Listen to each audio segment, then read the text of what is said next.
بسم اللہ الرحمن الرحیم۔ السلام علیکم۔ خالد لودھی لندن سے۔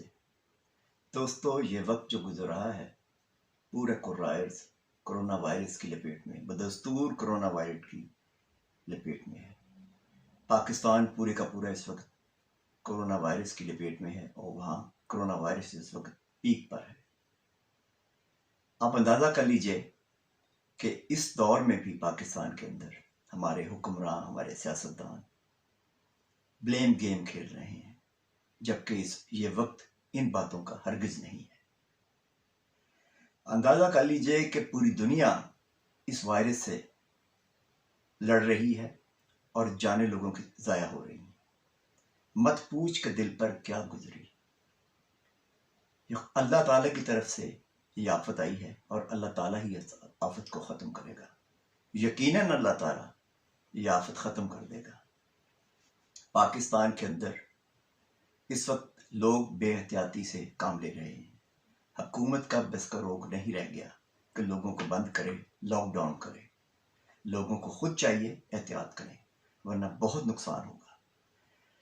پاکستان کے اندر، پاکستان کے قدیم علاقے، پرانے علاقے، گھر ایک دوسرے سے جڑے ہوئے ہیں، گلیاں محلے ایک دوسرے سے جڑے ہوئے ہیں، اور گنجان آبادوں میں آبادی بہت زیادہ ہے۔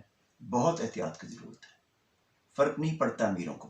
امیر وسیع گھروں میں رہتے ہیں، ان کے بڑے بڑے گھر ہیں، ولاز ہیں، فارم ہاؤس ہیں۔ انہوں نے اپنے آپ کو کنٹائن کیا ہوا ہے گھروں کے اندر۔ وہ گھروں میں رہ رہے ہیں، گھروں میں وہ رہ سکتے ہیں، گھروں میں ان کا کاروبار زندگی چل سکتا ہے، گھر میں بیٹھ کے کام بھی کر سکتے ہیں۔ غریب لوگ محلوں گلیوں میں رہتے ہیں اور وہاں پر یہ بیماری پھیل رہی ہے۔ انتہائی خطرناک حد تک اس کے نتائج برآمد ہوں گے۔ احتیاط کیجیے، بہت ضروری ہے، اور اللہ تعالیٰ سے دعا کرنی چاہیے کہ یہ آفت ٹل جائے۔ انشاءاللہ تعالیٰ یہ آفت جو ہے جلدی ٹل جائے گی۔ اپنے گھروں میں رہیے، زیادہ سے زیادہ ذکر الہی کیجیے، سورہ رحمان اور سورہ یاسین کی تلاوت کیجیے اور سنیے۔ یہ وقت ہے اس وقت اللہ تعالیٰ کو یاد کرنے کا۔ دوستو، گزارش میں کرنا یہ چاہ رہا ہوں اصل میں، وزیر اعظم پاکستان جناب عمران خان صاحب کرپشن کے نام پر کرپشن کو ختم کرنے کے لیے پاکستان میں آئے تھے۔ اس وقت ملک کے اندر قطعاً کرپشن کا خاتمہ نہیں ہو سکا۔ کرپشن جوں کہ توں ہے، اوپر سے لے کے نیچے تک کرپشن ہے۔ یہ بڑے بڑے سیشنز، بڑی بڑی میٹنگز، طویل عرصے تک کیبنٹ کا اجلاس ہوتا ہے، اور کیبنٹ میں آپ دیکھ لیجئے 60-70 کے قریب وزراء ہیں، مشیر ہیں۔ ان کا کیا فائدہ اگر یہ لوگ 5-6 گھنٹے میٹنگ میں گزارتے ہیں؟ تو مجھے بتائیے کہ ان کے ساتھ ان کے فیڈرل سیکرٹری، ان کا دوسرا سٹاف وہاں موجود ہوتا ہے، تو کاروبار زندگی کیسے چلے گا حکومت کا؟ ایسے نہیں ہوتا۔